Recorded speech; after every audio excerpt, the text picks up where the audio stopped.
Maintenant que l'appareil est là, on peut commencer. Alors, on va parler aujourd'hui de la paracha Ki-Tetzeh, d'un point de la paracha. La paracha du Ben Sorer Umoreh. Comme vous voyez dans le texte, il y a un texte vraiment très étonnant qui est marqué dans la Torah. Eliyish Ben Sorer Umoreh. C'est un homme, il aura un fils, Sorer Umoreh, qui s'écarte du chemin et se révolte. Et Nenu Shomea B'Kol Aviv ou B'Kol Imo, il n'écoute pas la voix de son père et de sa mère. Ils l'ont puni, ils n'ont pas laissé faire.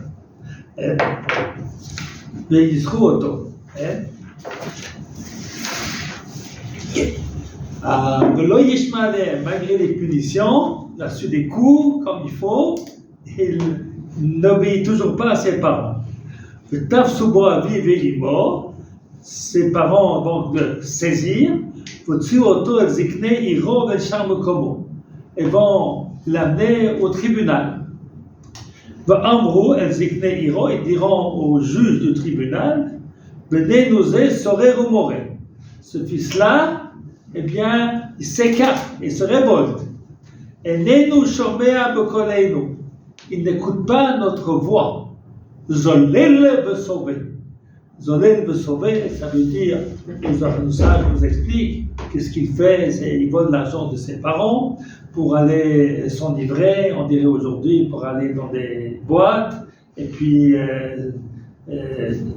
comment on dit, avec comment on dit des samim en français? Drogue. Voilà, il va se droguer, il va s'enivrer, voilà, c'est ce qui fait notre fils. Et bien tous les habitants de la ville vont le lapider, et tu vas effacer le mal de parmi toi.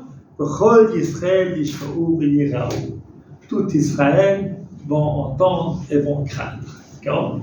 Alors, qu'est-ce que ces versets, qu'est-ce qu'ils vous font penser? Vous ferez comme ça avec votre fils, il ne va pas dans le droit chemin? Vous allez lui donner des coups, et puis si ça n'a pas marché, l'amener au tribunal pour qu'on lapide. Il y a quelqu'un qui va faire ça ici avec son fils? Hein? Non, je pense pas. Hein? C'est marqué ça qu'il faut faire. Comment tu t'appelles? Ari, comment? Zohar. Bien fait pour c'est très étonnant cette histoire. En réalité, la Gemara nous dit Ben Sorer Umoreh lo haya velo nivra. Il n'y a jamais eu un cas comme ça. D'abord, il y a plein de conditions. Il y a un âge très précis pour cela. Il faut des avérotes très précises. Et il faut qu'il ait. Il faut que le père et la mère soient d'accord pour l'amener au tribunal. S'ils ne l'amènent pas, ça ne marche pas. Il faut des témoins. Il faut beaucoup de conditions. Lo haya velo nivra. Pourquoi c'est marqué? Drosh bekabel sachar, pour que tu commentes ce passage et que tu en reçoives un salaire, une récompense. Donc c'est ce qu'on va faire aujourd'hui.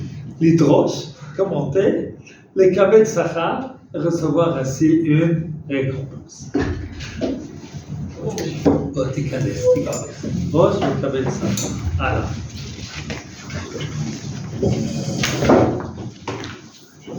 Attendez, pas bien dessus.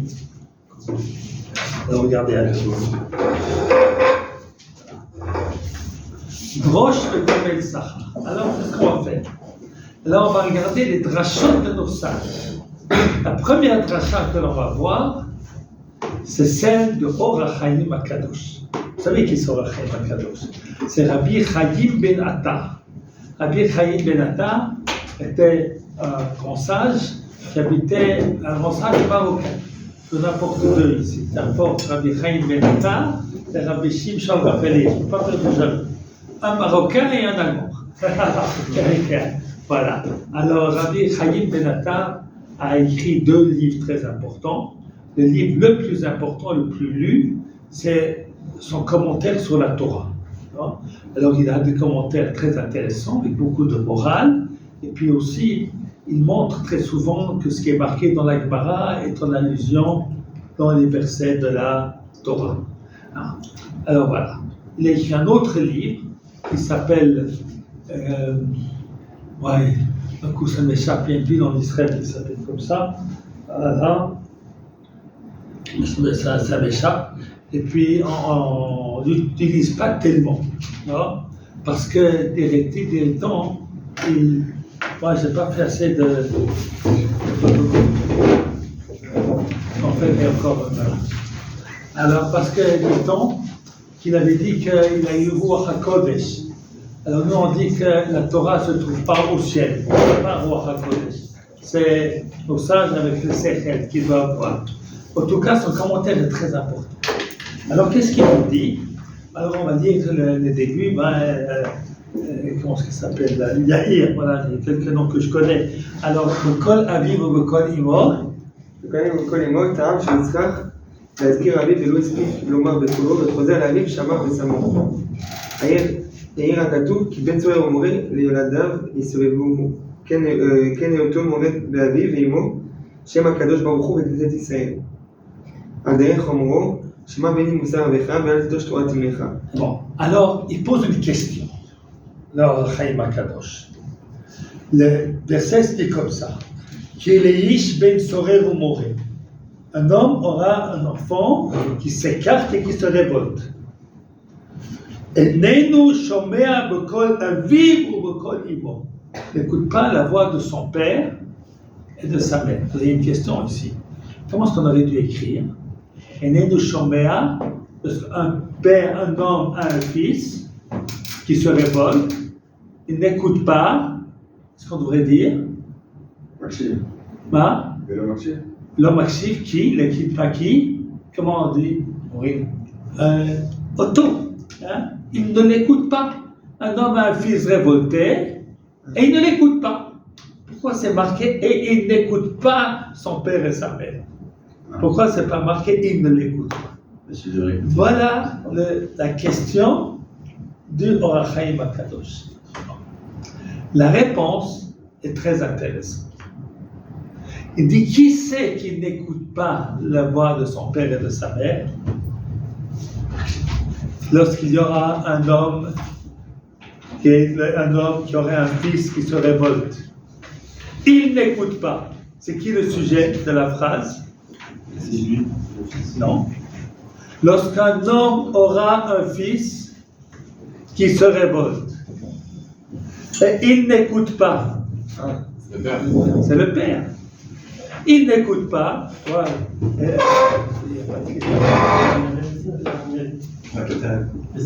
Et il n'écoute pas. C'est il n'écoute pas.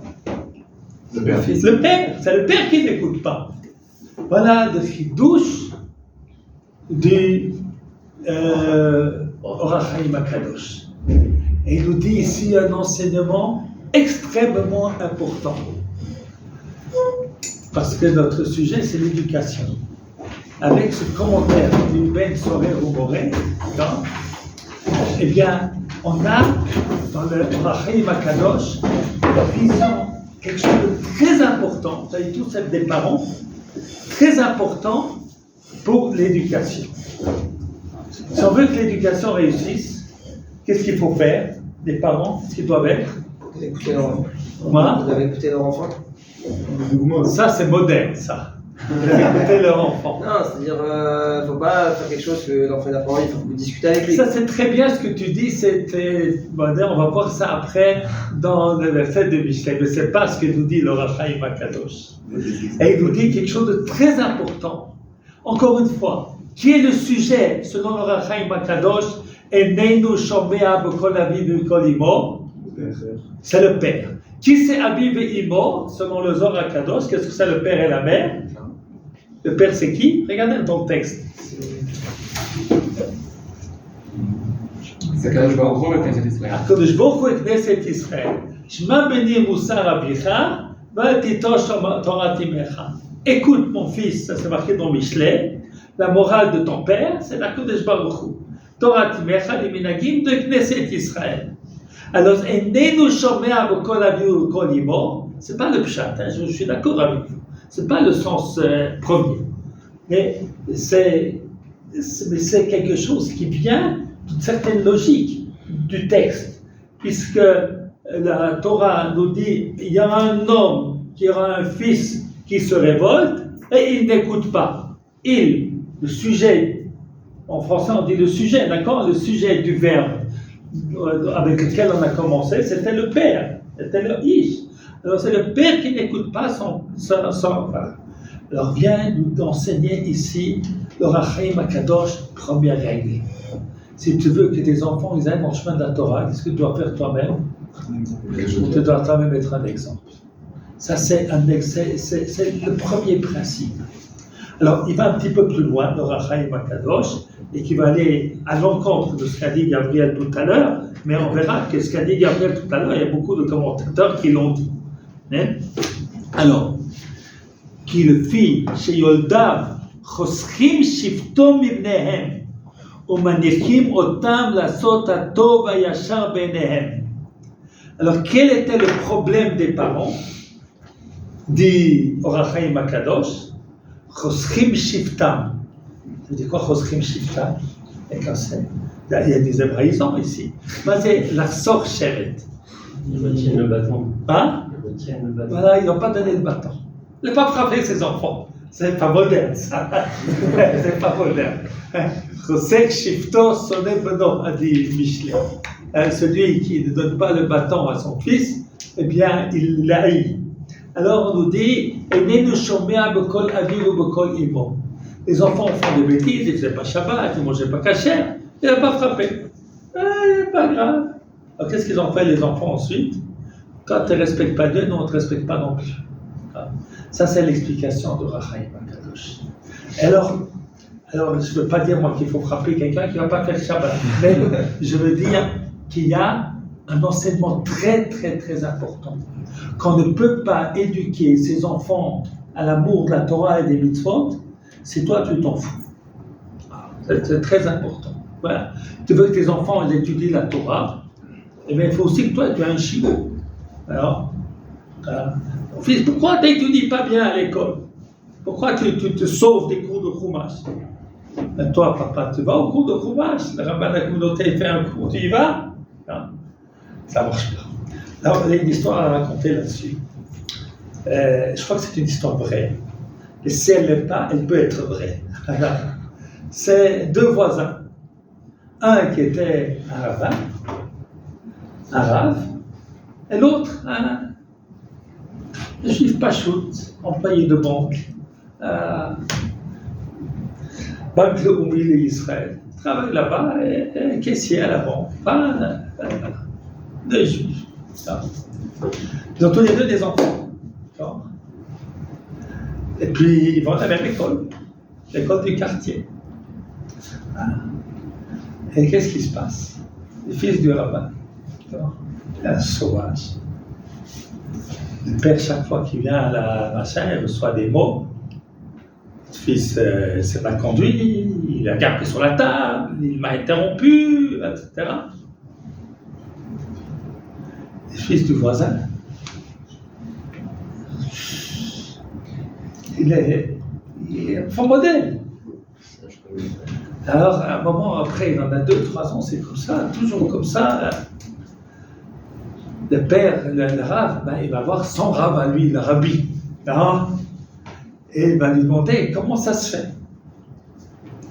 Alors il a dit c'est très simple.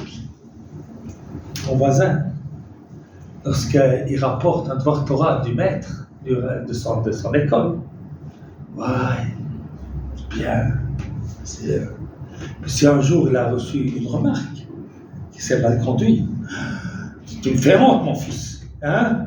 Tu me fais honte, il ne faut pas que ça recommence. Hein? Puis le fils de rabbin, vient à l'école avec un devoir Torah, il s'est trompé, rabbin, ton maître il s'est trompé, il ne s'est pas étudié comme il faut. C'est pas un faux pchat. La Gemara il a mal comprise. Et puis, le pauvre chéri, lorsqu'il a fait une bêtise, c'est un pauvre chéri. D'accord? Vous connaissez ça, pauvre chéri? Voilà. Alors, c'est tout ça. Voilà. Toi, tu n'as pas respecté le maître, alors ton fils ne te respecte pas non plus.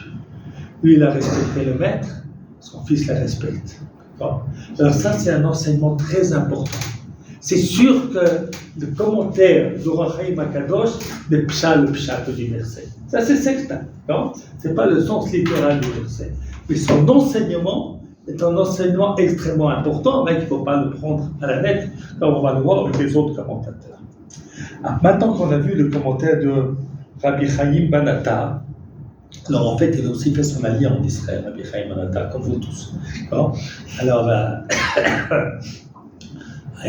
pas aujourd'hui on prend l'avion et c'est facile, hein, c'était très difficile. Moi je ne sais pas quand il a vécu, vous savez, hein, votre mère Banatta, il fait près de 200, 250, quelque chose comme ça.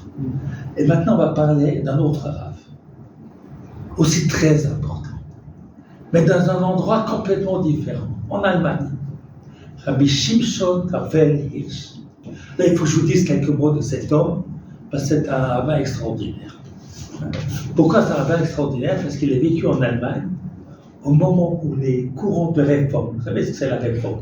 Là en France, un petit peu de synagogue réformée. Au moment où le courant de réforme était extrêmement fort, et les Juifs avaient abandonné Torah ou Mitzvot. Abandonné. Et lui, il est devenu rabbin, et puis il a eu une attitude différente des rabbins de Pologne et de Lituanie et d'Hongrie en particulier. Parce que c'était l'époque de la modernité. Alors qu'est-ce que les gens ont dit? Les rabbins ont dit, attention, il ne faut pas aller à l'université, il ne faut pas faire des études. Vous allez vous gâter, non? Vous allez vous gâter, non? Alors celui qui a voulu quand même sortir de la pauvreté, il a abandonné la Torah et les mitzvot. C'est comme si on dit aujourd'hui à quelqu'un, attention, si tu vas aller à l'armée, tu vas devenir pas religieux. Attends, il aller à l'armée, il a un peu de moins moral pour prendre le fils de mon copain ira à l'armée, il va défendre le pays et pas moi. Alors celui qui va aller à l'armée quand même, alors à l'époque, aujourd'hui, Baruch Hashem, c'est plus comme ça. Alors qu'est-ce qu'il fallait qu'il fasse? Il allait abandonner. Parce qu'on lui a dit tout ça à l'armée, il ne peut pas tenir. Il ne peut pas tenir, mais je vais y aller quand même. Hamshir Ravesh a dit, Torah Eretz. Il a dit, c'est pas vrai du tout. Tu peux aller à l'université, tu peux être religieux, tu peux mettre ta mitracha. Alors il a écrit un commentaire de la Torah, il a traduit la Bible en allemand. Il a fait un commentaire en allemand qui a été traduit ensuite en hébreu. C'est un commentaire extraordinaire parce que ce commentaire, il va essayer d'expliquer les choses. Par exemple, dans Parshat Vayikra, je commente aujourd'hui dans les Rachid de Vayikra, c'est dans mes livres Vikvot Rachid, je l'utilise souvent. C'est un commentaire très très très important où il va expliquer les détails des mitzvot. Pourquoi comme ci, pourquoi comme ça, pourquoi on met le sang en haut, pourquoi on met le sang en bas, pourquoi comme ci, comme ça. C'est très très fin. Hein? Pourquoi? Alors, il a aussi commenté Kitetse. Alors, on va voir qu'est-ce que lui, il écrit sur Kitetse. Bekol aviv ou bekol imo. Donc, ça, c'était Or HaChaim Akadosh. Enenu shomea bekol aviv ou bekol imo. Qui c'est qui veut lire maintenant? Tu veux dire? Enenu shomea bekol aviv ou bekol imo. רק אם יש לילד גם אב וגם אם, ורק אם גם אביו וגם אמו הפילו עליו את השפעתם המחנכת, ורק אם האב והאם מדברים בקול אחד, כאמור בפסוק כ', איננו שומע בקולנו, ורק את שניהם עומדים מול הילד באותה מידה של כובד ראש ובכבוד, ומעל הכל, רק אם יש ביניהם אחדות דעים ורצון משותף. רק אז יכולים הם לומר לעצמם שלא הם אשמים בכלכלת בינם. Encore un principe d'éducation très important. Maintenant, après tout, on a vu un premier principe, maintenant on va un deuxième principe. Je vais vous dire un troisième avant de dire le deuxième. Le troisième que je vais vous dire, il n'y a pas de recette. Pourquoi? Parce que l'homme est libre. Si on avait une méthode pour que tous nos enfants qu'ils soient honnêtes, gentils, polis, respectent Shabbat, mettent les tefilines, se lèvent très tôt pour la tefila, et tu dis tous les jours, si on avait une recette, eh bien, les enfants ne seraient pas libres. Ils seraient dressés. Vous savez comment on dresse un chien? Non? Le chien va faire exactement ce que lui dit son maître. Il n'a pas de bechira shofshi. Donc, l'éducation, il faut savoir, malgré ce que va dire ici le Rav Shimshon Hirsch, et il va lui dire, il va rajouter une phrase très importante après. L'importance de l'éducation des parents, c'est très important. Maintenant, si les parents nous ont mal éduqués, c'est pas une raison pour faire du mal. Pas une raison. Ça peut expliquer, ça peut diminuer la gravité de la faute, mais ça ne nous absout pas. Nous avons tous une responsabilité personnelle envers Hachem. Ce qu'il dit ici, vous avez compris ce qu'il dit ici Rav Hirsch, qu'est-ce qu'il dit ici? Quelle est la condition pour qu'on puisse condamner un enfant? Dire que ce n'est pas la faute des parents. Quelle est la condition? On relit, je relis. Alors écoutez bien. Ça veut dire que par exemple, un enfant qui, dont les parents se sont comment? Divorcés. Ou bien que l'un des deux parents est décédé. Donc c'est très difficile ensuite. La maman est décédée. Le père, il doit travailler. Il doit amener à quoi manger pour tout le monde. Il doit s'occuper de ses enfants. Ouais, c'est très, très, très, très, très compliqué. Donc il ne peut pas toujours vraiment voir ce que les enfants font. Il n'est pas à la maison lorsque les enfants reviennent de l'école. Traînent dans la rue. Bon, alors, à ce moment-là, l'enfant qui n'est pas allé dans le droit chemin, ce n'est pas vraiment de sa faute. On ne peut pas le condamner. Donc, il faut dire, il y a avec ça que si la père est mère. Première condition. Deuxième condition,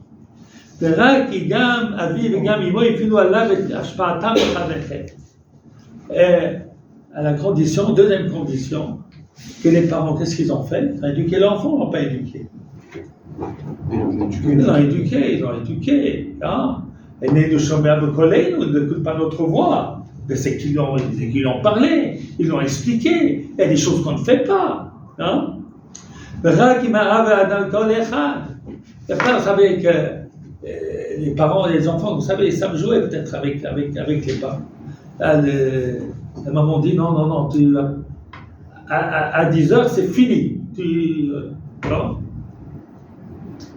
Papa, c'est encore un bébé. Ça existe ça dans la vie. Bon, ils ne parlent pas la même voix. Et dès nous sommes à Bekolé, s'ils avaient la même voix, le papa et la maman. Bon, vous comprenez, voilà ce qu'il nous dit le Rav Hirsch. Et puis il dit, le plus important, c'est qu'ils ne se crient pas les uns sur les autres. Hein? Il ne peut pas crier sur sa femme. Ah, pourquoi la soupe, elle n'est pas bonne, il y a trop de sel. T'as pas honte? Comme c'est pas à sa maman, à sa femme. Ensuite, qu'est-ce que tu veux que le fils respecte sa maman? Hein? Il y a une fois une directrice ici de Bethel, il y a une époque. Aujourd'hui, c'est les gens de gauche qui font beaucoup de manifestations. Il y avait une époque, c'était les gens de chez nous qui faisaient beaucoup de manifestations. On faisait des manifestations parce que le gouvernement il a sorti les juifs de Gush Katif. Les gens étaient très contents, on fait des grandes manifestations. Et il y a une directrice avec qui j'ai parlé qui m'a dit on n'a plus d'emprise sur les enfants. Elle dit je comprends pourquoi. Elle dit puisque nous on ne respecte pas l'autorité, on ne respecte pas l'État, on dit du Premier ministre que c'est un imbécile, c'est un traître, je ne sais pas quoi. Non? C'est comme ça que nous on parle des guides du pays. Eh bien, les enfants nous disent au directeur t'es qui toi? T'es qui? T'es qui? Ils vont me dire quelque chose. Alors, vous connaissez ça, d'accord? C'est qui? T'es qui? C'était directeur. Tu te fais, ouais. Alors, donc, c'est ce qu'on nous apprend ici. C'est qu'il faut donner, les parents doivent donner l'exemple, et puis ils doivent avoir la paix entre eux. Si le père ne respecte pas sa femme, ou la femme ne respecte pas son mari, eh bien, ça ne sera pas la faute de l'enfant, donc on ne pourra pas le punir. Vraiment, si les parents sont parfaits, il peut y avoir Ben Soré Romoré. Donc ça veut dire qu'il n'y a jamais Ben Soré Romoré, parce que ça n'existe pas des parents parfaits. Non. Même vos parents, ils sont presque parfaits. Hein? Alors, mais jamais, absolument, il n'y a pas. Alors, à ça, regardez à la fin. Zé, Shiur HaKatuv. Non, je me suis trompé de paragraphe. Alors. Ok. Ilou nitchaner k'alacha al-yedei aviv ve'imo. S'il avait été éduqué comme il se doit par son père et sa mère, אפשר שיהיה מתפתח בדרך אחרת. זה צריך développer autrement. מה שעובר בידי ההורים יכול לתקון על ידי החיים ואחרי ניסיון. Mais c'est pas perdu. Ben, on va pas le punir maintenant. On va lui laisser sa chance. Parce qu'il n'est pas responsable maintenant. Avec la vie, il va attraper quelques claques dans la vie. Et finalement, il va réfléchir. Il va peut-être rencontrer quelqu'un qui va lui mettre les idées en place. Vous savez, l'éducation aussi très importante dans laquelle, très souvent, c'est la roulette. Hein, mettre les enfants dans une école. Il faut en mettre les enfants dans la meilleure école. Et puis ensuite, les mettre, ils ne sont pas ce qu'il faut. Voilà. Moi, j'ai eu l'expérience avec des enfants. On a quelquefois voulu les mettre dans les écoles les plus catastrophes. Après, une autre école, tout allait bien. Voilà. Donc, il faut beaucoup de siata de chemin. Il faut beaucoup prier. Les choses pour l'éducation des enfants, il faut beaucoup prier. Voilà. Maintenant, on va continuer sur le sujet. Maintenant, sans parler du texte de Kitexé. On va prendre le verset de Michelet qui nous dit Chanor lenar al pi darko, gam ki yazkin lo yasur mimenu.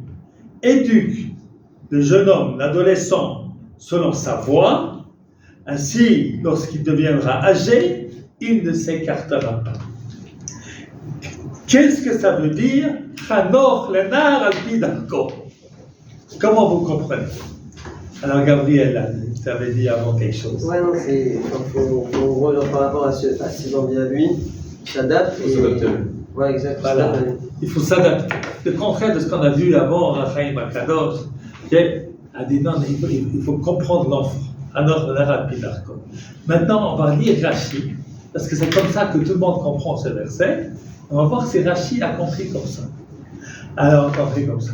Alors, il y a quelqu'un dont je ne connais pas le nom. Comment tu t'appelles? Nissim. Hein? Nissim. Alors, tu lis Rashi.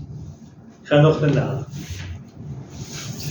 חנוך לנער, לפי מה שתלמד, שתלמד לנער ותחנכהו בדברים אם לטוב ואם לרע, גם כי יזקין לא יסור ממנו. Alors Rachel, qu'est-ce qu'il explique? Chanoch Nahar al pi darko, c'est derrière de qui? C'est le chemin de qui? Du Père. Oui, le Père est le Père. Voilà. Comment? Qui a donné l'exemple. Elle doit donner l'exemple.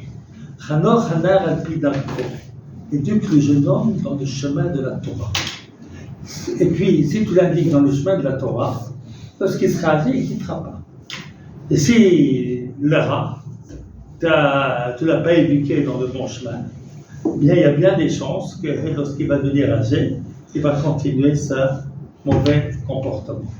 Ce que nous dit ici Rashi, il dit que voilà ce que Shlomo Chacham Mikol Adam nous enseigne, combien c'est important l'éducation en bas âge.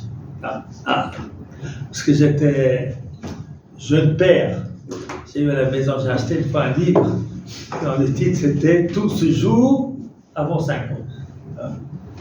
Tout se joue avant 5 ans. Et si l'enfant il a confiance en lui, etc., ça dépend de notre comportement. Hein? Ce qui marche, c'est ce qu'on l'a encouragé. Et ce qui tombe, on a dit oh, mon chéri. Alors, bien, on a attendu qu'il se lève et puis on a dit waouh, tu t'es levé. Là, on encourage. C'est-à-dire que ce qui se passe avant 5 ans, ça fixe pour toute la vie. Alors, c'est pas vrai. Il n'y a rien qui est vrai. Parce que l'homme est toujours libre. Ce sont des pensées désespérantes. Hein? Qu'il y a des choses qui ne peuvent pas être changées. Dans le monde occidental, on est très souvent dans une pensée désespérante. Que je suis comme je suis. Non? La achil. je pense qu'il faut accepter les gens qui sont différents. Mais il ne faut pas dire à quelqu'un, tu es ce que tu es, tu ne peux pas changer. On peut pas, si on est grand, on ne peut pas devenir petit. Si on est petit, on ne peut pas devenir grand. Non. Mais si on est coléreux, on peut apprendre à se calmer. Si on a très peu de confiance en soi, on peut apprendre à prendre le courage de parler. On peut se changer. Non. Si on a des tendances à droite, à gauche, toutes sortes de choses, on n'est pas condamné à vivre ce nombre. Voilà, on n'est pas des animaux qu'on dresse. On est des êtres humains dont la tête, elle peut diriger l'être humain. Donc, c'est très important. Donc, ce n'est pas que tout se joue. Mais il y a beaucoup qui se joue. Donc, selon Rashi, le verset vient nous dire combien c'est important l'éducation au jeune âge. Il faut que les enfants comprennent. Maintenant, le Tzuta David et le Malbi, ils vont dans le sens de Gabriel. Maintenant, on va essayer d'expliquer la différence. Ce qu'il y a de plus dans le Malbi qu'il n'y a pas dans le Tzuta David. Alors, on va lire le Tzuta David, c'est un des grands commentateurs du Tanakh. Il a commenté pratiquement tout le Nar. Tout le Nar. Il a fait deux parties de son commentaire. Il a le Tzudat Sion et le Tzudat David. Le Tzudat Sion, il explique les mots. Les mots difficiles, il les explique comme un dictionnaire. Et le Tzudat David, il explique le sujet. Alors, dans le Nar, on a le commentaire de Rashi, qui est un commentaire très important. Rashi, comme on a vu maintenant, un commentaire de Rashi sur le Passou. Alors, il faut savoir qu'on perd ça que Rashi, il a adapté ce commentaire à chaque livre ce qu'il faut. Il a fait commenter le Talmud, toute la Gemara, pratiquement tout. Que sans lui, la Gemara est un livre fermé, très très pédagogique. Il a commenté la Torah. Et l'essentiel de ce commentaire de la Torah, c'est d'expliquer la Torah selon les sages, selon les Chazal. Puis il a fait un commentaire sur tout le Nar. Je ne sais pas comment il a fait tout ça dans sa vie, mais il a fait sur tout le Nar. Et c'est un commentaire très important, mais il ne va pas toujours dans le Nar selon Chazal. Très souvent, il explique selon le Pshat. Parfois, il amène Chazal, et il dit en général explicitement. Il a compris que le Nar, comprendre le texte lui-même est en soi difficile et il faut l'éclairer. Le Tzudat David a donc fait un commentaire qui est un peu dans le sens de Rashi, mais il n'explique pas toujours comme Rashi. Comme ici, il n'explique pas comme Rashi. Alors, comment est-ce qu'il explique? Alors, je ne sais pas comment tu t'appelles? Machlon. Hein? Machlon. Machlon. Ouais. Ah, il a fait mort. lis-moi le Tzudat David. חנוך התחיל והרגל את הנער ששנים לא לבוא בעבודת השם לפי דרך חוכמתו אם מעט ואם הרבה וכשיהיה מוגבל בעבודת השם אז גם כי ישכיל לו לעשות ממנה כי ייתן לב להשכיל כישרון המעשי הזה. Alors comment est-ce qu'il explique Darko? Comme son derrière, le derrière de l'enfant. Sur quel point d'éducation?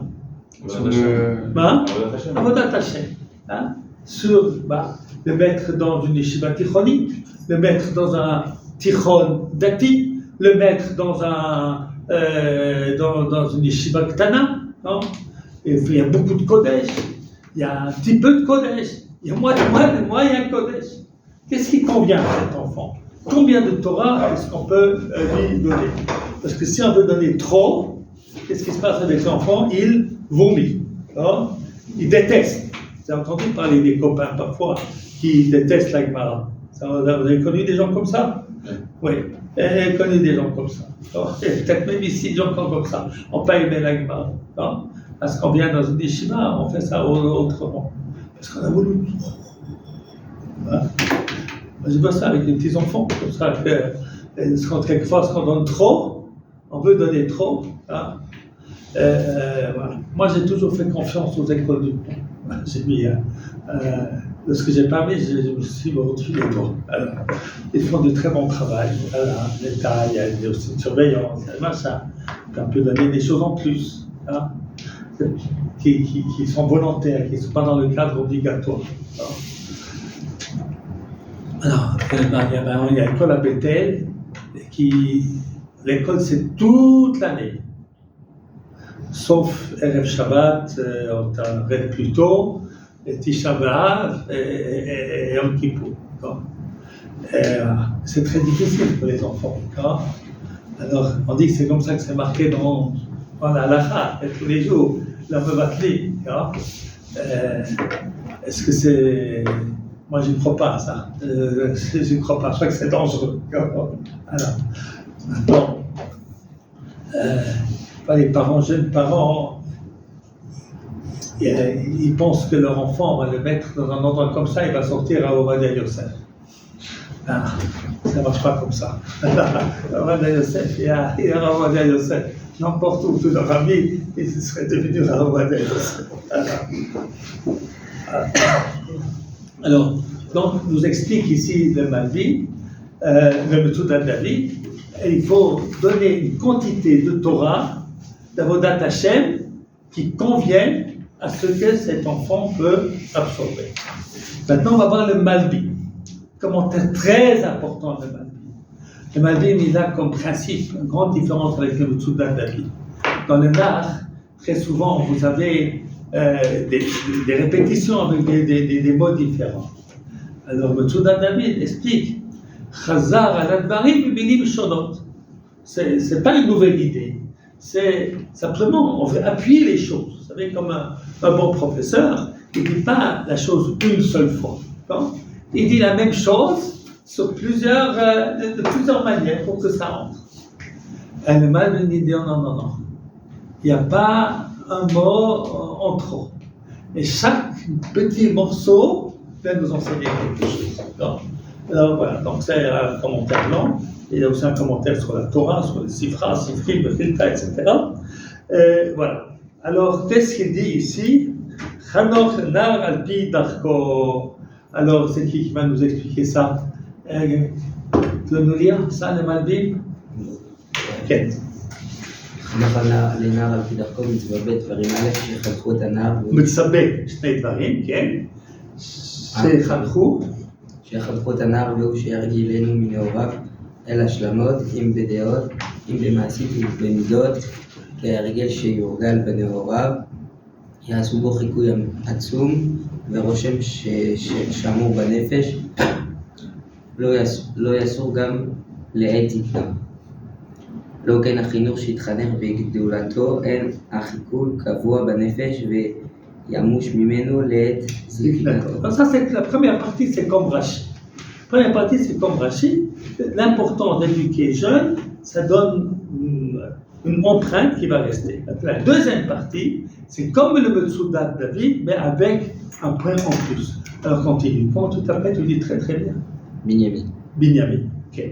מצווה. שיהיה החינוך על פי דרכו, כי כל אדם מסוגל מטבעו לעניין אחר, בין בדעות יש שמוחם חד ויש ששכלם ישר בלתי מחודד וצריך ללומדם כפי ההכנה שנמצא בו, ובין במעשים יש שמוכן לאומנות מיוחד ולומדה מיוחדת ויקבל אותה בקל, וזה יוכר בהנער לפי התשוקה ולפי מה שמשתדל בעצמו באיזה דבר מיוחד. צריך לחנכו לפי דרכו ולפי הרושמים שיש בו אל מה שהוא מוכן אליה, שאז לא יסור ממנה גם כי יסכים, לא כן אם יחנכהו אל מה שהוא זולת טבעו. Alors, la deuxième partie, ça ressemble beaucoup au Metzudat, mais il y a un point supplémentaire. Quel est le point supplémentaire qu'il y a? Que chacun y fasse dans ses capacités, dans ses qualités qu'il a besoin de développer. Voilà. Il est bon pour être médecin, il est bon pour être avocat, il est bon pour être un maître, il est bon pour être un rave, il est bon pour avoir un travail d'être menuisier. Tu dois essayer de voir. Aujourd'hui, on veut que tous les enfants, en Israël, on veut que tous les enfants ils réussissent bien les études. Il y en a qui ne sont pas faits pour les études. Mais il n'y a pas beaucoup de choix. Alors qu'est-ce qu'on fait pour qu'ils étudient? On leur donne des médicaments. Après, c'est la réponse. Ici, on le donne en quantité. Il y a des gens qui ont besoin, je ne dis pas, il y a des gens qui peuvent sans ça, on ne peut rien faire. Mais en fait, il n'y a pas de mes enfants, vous me donnez la Rectaline. Ma femme m'a dit, mais non, mais à la maison, lorsqu'il construit quelque chose, il est 1h30 dessus, il ne bouge pas. Non, ce n'est pas un problème de capacité de se concentrer, c'est un problème d'intérêt. Ça n'intéresse pas ce qui se passe à l'école. Voilà. Alors, il y a des gens qui ont vraiment besoin, mais c'est en vérité une minorité. Mais le système scolaire, il y a des enfants, 40 enfants dans la classe, eh bien, s'il y a un qui est... si on ne lui donne pas une option de faire autre chose, d'aller dans le jardin, d'aller cultiver quelque chose, eh bien, alors il dérange et ça devient infernal, alors on les donne. Voilà. Alors on nous dit, le Malbim, c'est pas comme ça qu'il faut faire. Il faut voir chacun est bon pour quelque chose. Chacun est bon pour quelque chose. Je suis arrivé une fois dans une école, il y a un petit-fils qui était là-bas, je cherchais quelqu'un, je cherche qui appelle, le meilleur footballeur de la classe, de l'école. Il est dans une équipe de football encore aujourd'hui. Alors c'est très bien. Alors, parce qu'après je prends voiture, je m'intéresse. Je lui demande, est-ce que tu es attaquant, est-ce que tu as la défense, est-ce qu'on a grandi cachard, le centre, je ne sais pas comment dire en français. Alors, pourquoi? C'est son monde. Son monde à lui, allez, c'est bien. Vous savez, il y a des enfants qui ne font rien du tout. Là, qui étudient toute la journée, qui ont étudié la Torah, magnifique. Ils ne sont pas tous comme ça. D'accord, mais pas tous comme ça. Dès que quelqu'un est actif dans quelque chose, ça le sauve. C'est extrêmement important. Parce qu'on dit avoir des enfants, il faut savoir, vous donnez le chou, il y en a qui aiment la musique. Là, vous donnez le chou, on dit comment en français, chou? Une activité. Une activité. Une activité de musique, une activité machin, etc. C'est très important. Alors, on veut réussir avec les enfants, il faut savoir qu'est-ce qui l'intéresse lui. Pas parce qu'il m'intéresse moi et je veux qu'il soit comme moi. Mais non, un enfant, c'est pas ma propriété. Moi, je dois, c'est pas lui doit me respecter, bien entendu. Mais moi, je dois le grandir selon ses possibilités. Voilà l'enseignement extraordinaire du Malbim. Et c'est quand même extraordinaire parce qu'ils ont parlé de ça il y a 250 ans. Alors, quelle avancée par rapport à aujourd'hui. En vérité, la Gemara a déjà dit ça. La Gemara nous dit Tova Medu Tachat Mimea Malkuyot. Alors là, il ne me reste plus beaucoup de temps, mais je vais quand même faire la dernière Gemara. Et on va le faire ici, je vais peut-être parler un petit peu plus, et puis pour terminer le sujet. La Gemara nous dit dans le Sechet Shabbat que la Torah a été donnée par contrainte. On a mis la montagne sur les Juifs, on a dit d'accepter la Torah, c'est bien, sinon, ça sera là-bas votre tombe. Alors mon père, je me rappelle d'un événement comme ça, familial. Mon père, Zecher Tzadik Livracha, il avait été invité à faire un cours à des enseignants. Bon. Alors il a fait son cours, et puis j'étais là-bas, j'étais jeune, et puis il y avait un oncle à moi qui est sorti en furie. Pourquoi? Parce que mon père, Zecher Tzadik Livracha, a dit que Maman Arsina était un échec pédagogique. En vérité, ce n'est pas lui qui invente ça, c'est marqué dans la Gemara. La Gemara nous dit Mikan Moda Rabba le Oraita. Le fait que la Torah a été donnée en contrainte, on ne peut pas en vouloir aux gens qui ne la font pas. Ils ont accepté sous la contrainte. Bon. Alors le Maral explique que la contrainte était nécessaire parce que la Torah, le monde ne peut pas vivre sans la Torah. Mais finalement, tant qu'on fait la Torah par contrainte, ça n'a pas de valeur. Une contrainte, c'est quelque chose de mauvais. La Gemara nous dit dans Brachot, Navzaïn Amud Aleph, Tova Mardu Tachat Mea Malkuyot.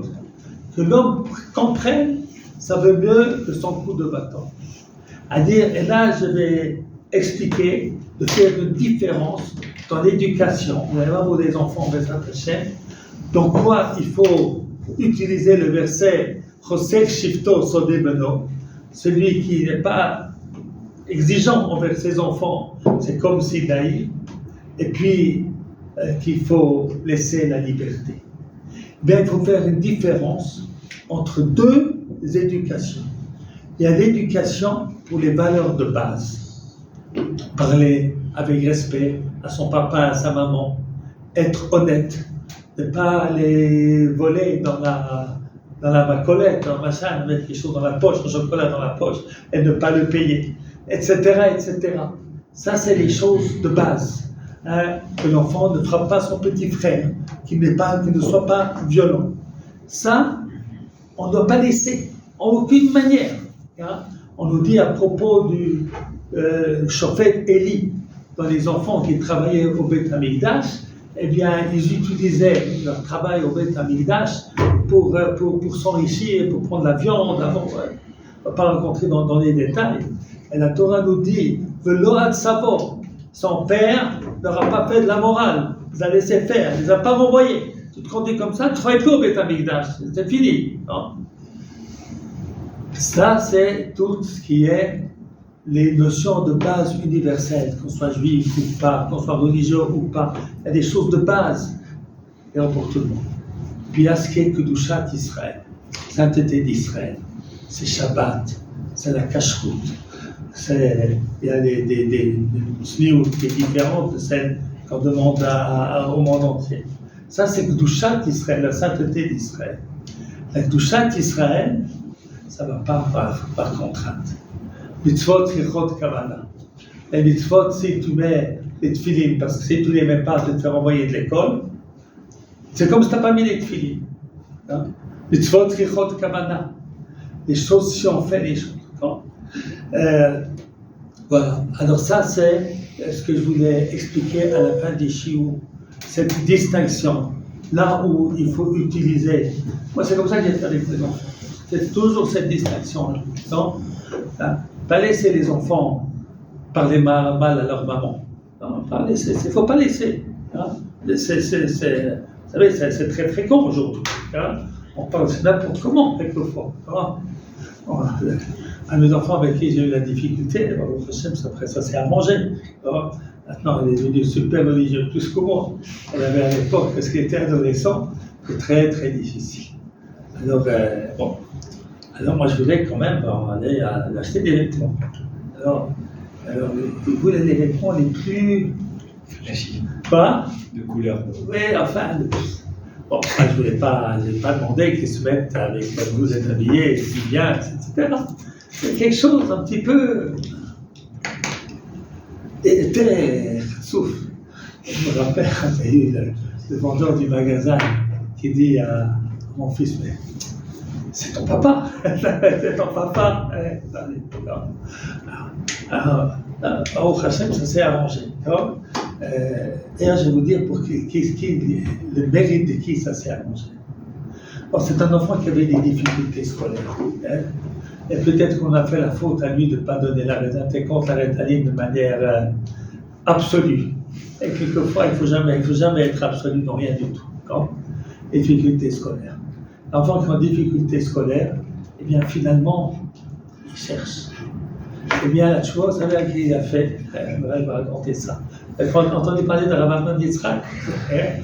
Alors, il n'allait pas beaucoup à l'école, il était tout le temps dans son ordinateur.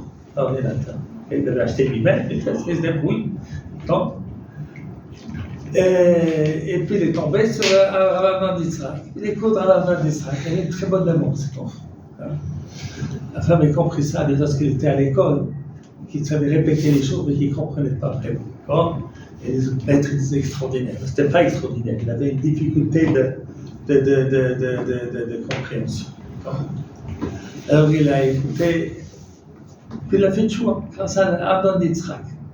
Alors moi, j'étais content, parce que quelques temps auparavant, il y avait quelqu'un sur un site Sheila, il ne marche plus vraiment, et quelqu'un qui a posé la question, qu'est-ce que vous pensez de Rav Yitzhak?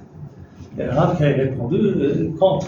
Il y a beaucoup de choses qu'on peut ne pas aimer, beaucoup de violence, beaucoup de verbal contre ceux qui ne pensent pas comme lui. Et puis moi, je lui ai dit, non, il ne faut pas parler comme ça. Il faut ôter ça. Il faut dire, il a fait énormément de balais de choix. Vous n'êtes pas obligé d'être d'accord avec tout. On ne peut pas effacer ce qu'il y a de bien. Voici que quelques temps après, eh bien, mon fils, il fait choix grâce à lui. Comme ça. Ou grâce à vous. Hein? Ou grâce à vous. Hein? Ou grâce à vous. Non, c'est pas c'est grâce à moi, grâce à Kodesh Baruch Hu. C'est Kodesh Baruch Hu qui a fait qu'il est tombé là-dessus, parce que dans l'ordinateur, jusqu'à palais, j'avais un filtre, mais malgré les filtres, vous savez, je suis sûr qu'il savait le détourner, hein, ils sont très très forts, d'accord. Un filtre, ça ne sert que si on a décidé nous-mêmes de le mettre. C'est comme ça. Voilà. Alors, ça c'est très important. Ce qui est religieux, il faut que ça vienne du cœur. Alors, à cette époque-là, cet enfant m'avait dit, tu sais, papa, lorsque j'ai 18 ans, je jette la kippa. Alors, c'est ce que je lui ai dit. Pas besoin d'attendre 18 ans, je jeter tout de suite. C'est pas religieux pour moi. Voilà. Et il ne l'a pas jeté. Il est encore aujourd'hui dans un collège, d'accord. Il étudie beaucoup. Et puis, on voit que les difficultés après lui-même, parce qu'il n'arrivait pas à étudier la Gemara, alors il a appris à 18 ans, avec plus d'autorisation, il a pris la Rétanie, et pendant 2-3 ans, après il a arrêté, mais il arrive à étudier et se concentrer. Talmid Chacham aujourd'hui. Donc, Baruch Hashem, vous comprenez, hein? Il faut beaucoup de patience, il faut beaucoup de patience, beaucoup d'amour, et il ne faut pas forcer. On force, on perd pour toujours. Alors, vous allez voir 2 enseignements, avec ça on termine, du Rav Kook, à propos de la Gemara qui dit Yafé mezut tachat de libo shel adam yoter mikama malkuyot, alors kfar horunu chazal noam derech hachinuch. Nos sages, il y a 2000 ans, ils ont compris les règles de l'éducation. C'est pas avec les coups qu'on sera éduqué. Qu'avec douceur. Ce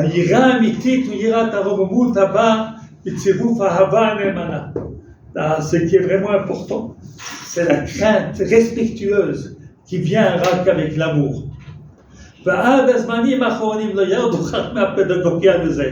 Les pédagogues, c'est que maintenant ils commencent à comprendre ce que nos sages avaient compris il y a déjà 2000 ans. Et puis le dernier texte, c'est ce Sridéis. Sridéis, c'est Rabbi Berg, c'était un des grands poskim de la génération entre avant et après la Seconde Guerre mondiale. Et le rabbin, lorsque vous avez eu cours avec lui hier, je pense que je ne sais pas quand, eh bien, est un de ses élèves. Il a beaucoup travaillé pour sortir ses livres. Alors, il y a un monsieur qui a dit qu'il avait son enfant, qui avait acheté des jouets, et ça ne lui plaisait pas, ce qu'il faisait. Alors, il posait la question s'il peut le confisquer. Alors, le rabbin Berg a dit 2 choses. Premièrement, tu n'as pas le droit de confisquer, c'est du vol. Tu n'as pas le droit de voler ton fils. Elle n'a pas le droit de voler son fils. Et puis, deuxièmement, il lui dit Achen, mitamim pédagogiques, yesh le'aniya me'emtsei kfiya, בנוגע לבן הסוטה מהדרך הקדושה. Pour des raisons pédagogiques, il faut savoir que ce n'est pas la contrainte qui va empêcher les gens d'aller dans un mauvais chemin. Et alors il rapporte une Gemara qui se trouve dans Moed Katan Daf Yud Zayin, et ça va être la fin de notre shiur. C'est la servante de Rabbi. Rabbi Yehuda Hanassi, c'est celui qui a écrit la Mishnah, et sa servante est d'un grand syndicat. Eh bien, il y a plusieurs histoires sur la servante de Rabbi. En particulier, lorsque Rabbi était à la fin de sa vie, tous les rabbinim criaient pour qu'il vive. Mais elle voyait qu'il souffrait. Alors elle a fait arrêter les prières, elle a fait casser un objet, les gens sont arrêtés de prier un instant, et Rabbi est mort. Il ne faut pas. De là, on apprend l'interdiction de l'acharnement thérapeutique. Mais ce n'est pas ça que je veux pour notre sujet aujourd'hui. C'est ce que la servante de Rabbi, elle a vu un père qui frappait son fils grand. Qu'est-ce que ça veut dire grand? L'Itva explique, c'est selon les époques, qu'est-ce qui est grand. Il dit, il fait une avéra. Il fait une avéra de, il fait iverlotit en mirchon.